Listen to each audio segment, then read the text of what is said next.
Bonjour.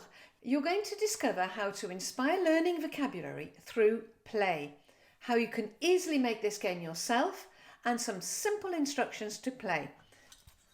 Here we go, let's dive in. Now, I'm going to explain how to play a simple word game in both French and English. Get ready by preparing platefuls of aperitif and your favourite beverages. Invite at least 2 friends, more if you wish, and settle down at the table for some great linguistic exchange.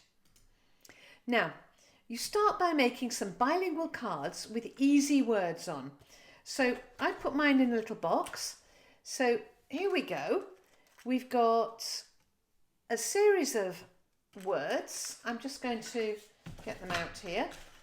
Basically, all I've done is put the French and the English on the most simple words that are easy to refer to other things in the language as well.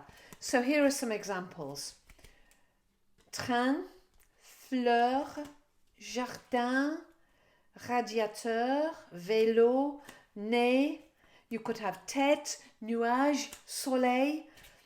Just easy common words because they're going to be used to trigger more words. Now, you can make as many as you want, but write them in 2 languages because when you're playing with other people, you are actually going to be able to write in one language or the other, or both if you wish. And that's where the learning comes together. Now, you'll also need some gameplay papers. Now, a while ago, I was given a little box of Post-its and I saved the metal box, and my clean backs, when I've finished working with paper, I save these all the time, and then I use them, and I use them in my gameplay or just for notes on my table as reminders, like Post-its. So save those scraps of paper, and they're fun to use and you don't feel too bad. And I personally have a fire here to keep me warm, so I save them and then they're used again, and then the ash goes in the garden. No waste. Anyway, that said, this game is for 4 players. So that's how I'm describing it, for 4, but it's the same principle for 2 or 3 or 4 or 5 or as many as you want. Now, I play with my grandson online. So even if you're not doing this in French, you could do it in English together, or maybe in both languages. Now, each player has a game paper. You take your game paper and you number it, like your person 1 or game 1.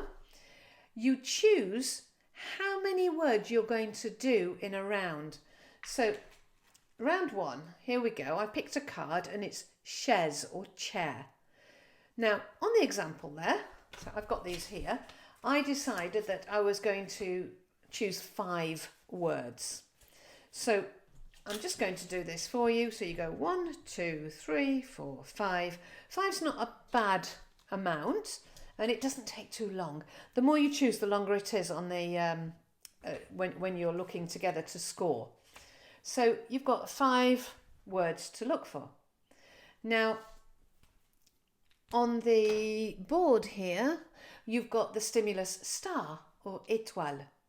Set a timer or agree the length of time, and keep your place secret. Now for étoile, I was person 1.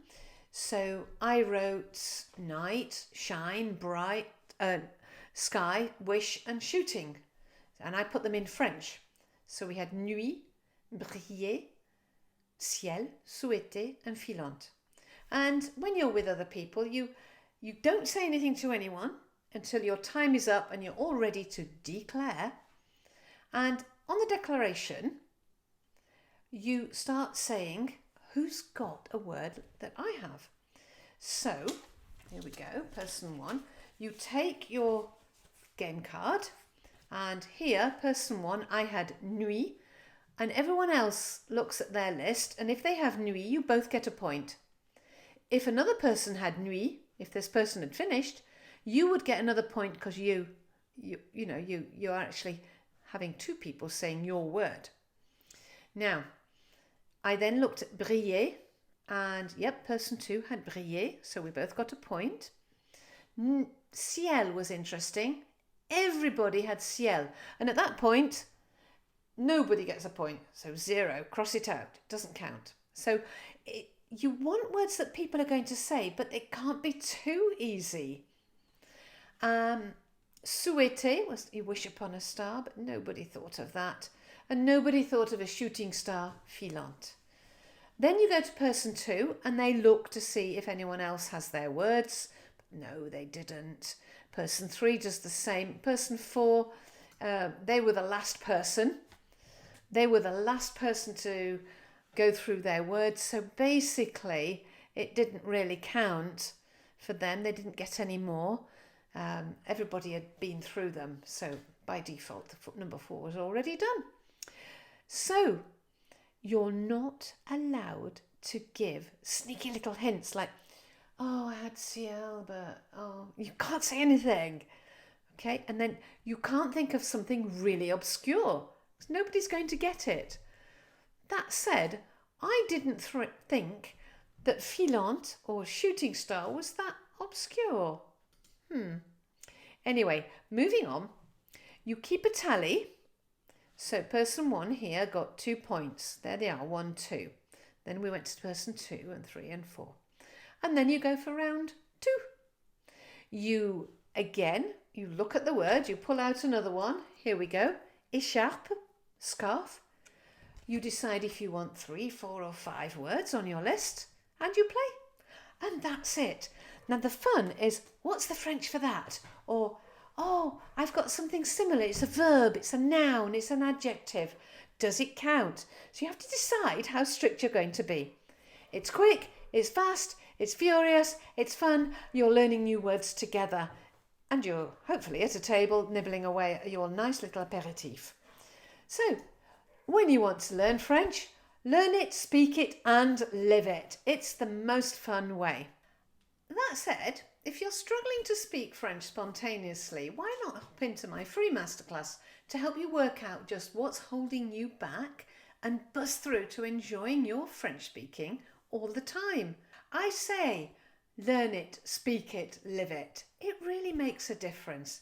Hop into simplyfrenchonline.com/masterclass. Merci et à la prochaine.